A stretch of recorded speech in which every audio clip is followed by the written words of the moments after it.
Hi, I'm Des Butler. I'm a professor of law here at QUT in Brisbane. Sorry I'm not able to join you in person today, but I'm glad I've had the opportunity to speak to you via technology. I'd like to say a few words about the role of policing and legal communities when it comes to bullying. A starting point is this question. Do we need a specific law that prohibits bullying, or Libby's law, as it's called by some? It's perfectly understandable by someone who's been the target of bullying, their family or other people, would want to look to the law as an instrument of the state and higher authority as a way of addressing the power imbalance between the bully and the target that Grace talked about. It would be nice if that was the simple answer to what's a complex problem. But there's a number of reasons why our team, Aurora, suggests that enacting a specific anti-bullying law is not the answer. First off, simply banning something doesn't stop it from happening. There's laws against speeding, but that doesn't stop people from speeding. And when we focus on bullying, we're talking about generally immature young people. There's laws against underage sex, but that doesn't stop some young people from engaging in that behaviour. And the fact that we are, in many cases, dealing with acts of immature people is the second reason. However we define bullying, and that's another problem in itself, since different researchers use different definitions, do we really want to criminalise the acts of children when there may be other measures that can be used that can be more effective? The law is a very blunt instrument to wield as the primary response to bullying. Now that's not to suggest that the law doesn't have a role to play in extreme cases, but it's worth keeping in mind these words from the English Court of Appeal. There's no magic in the term bullying. In other words, the focus of the law is on the conduct, not on the label. So when we think about what bullies do, we can see that we already have laws that can be applied in extreme cases of bullying where appropriate.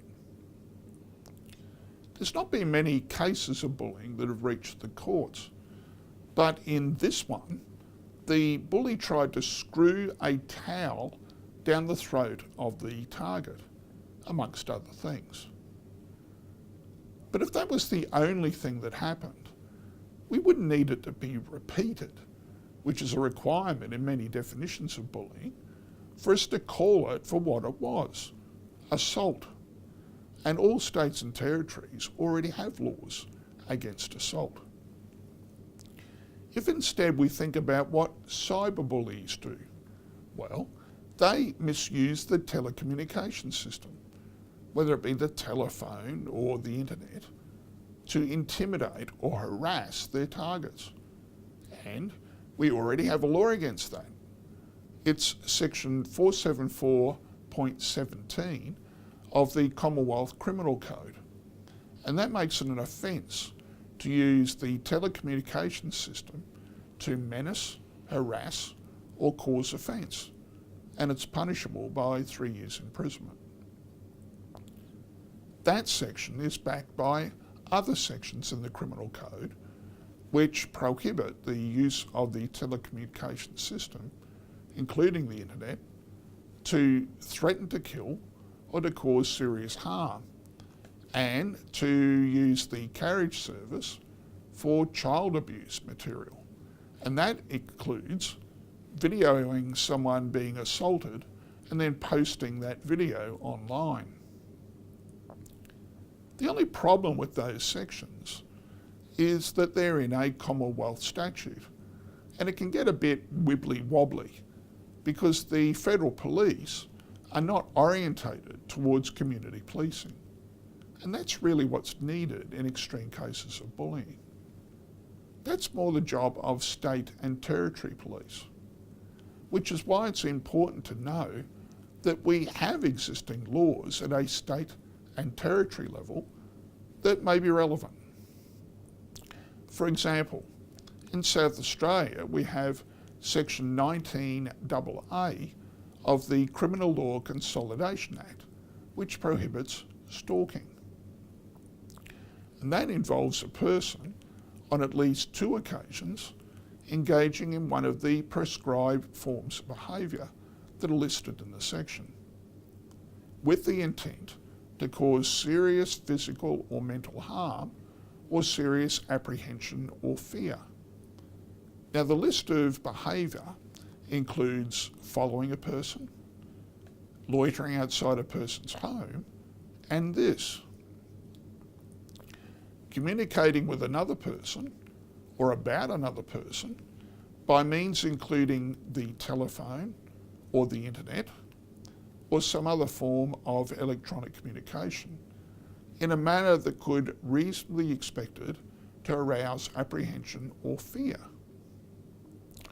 or acting in another way that could reasonably be expected to arouse the other person's apprehension or fear. You might see some similarities between that offence and the elements that Grace mentioned just before. There are other existing offences that can apply to extreme cases of bullying, although there are some differences between the states and territories. Once you look at stalking and these other offences and return to our original question, do we need a law prohibiting bullying? I think you can see that we already have laws that prohibit bullying behaviour. What we do need is better education of all elements of the community: young people, parents, schools, police, and policymakers, of the existing laws against bullying, and a greater willingness to call on these in extreme cases.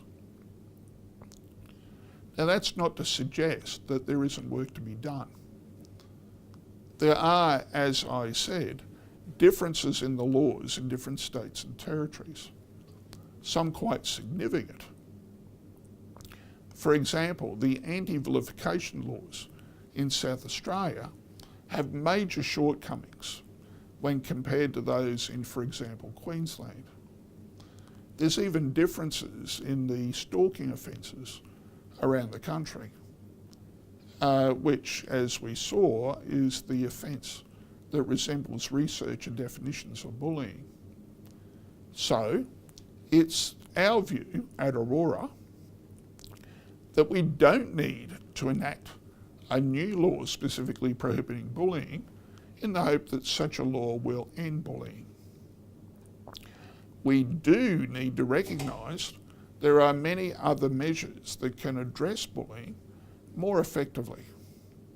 Nevertheless, we do need to recognise that there are already existing laws that are available in extreme cases. But we do need to harmonise those laws to remove these sometimes significant inconsistencies. We need to better educate all members of the community about existing laws, some of whom may be saying that we need a law against bullying without realising that we already have some. And finally, we need a willingness to apply those laws in cases where it's appropriate.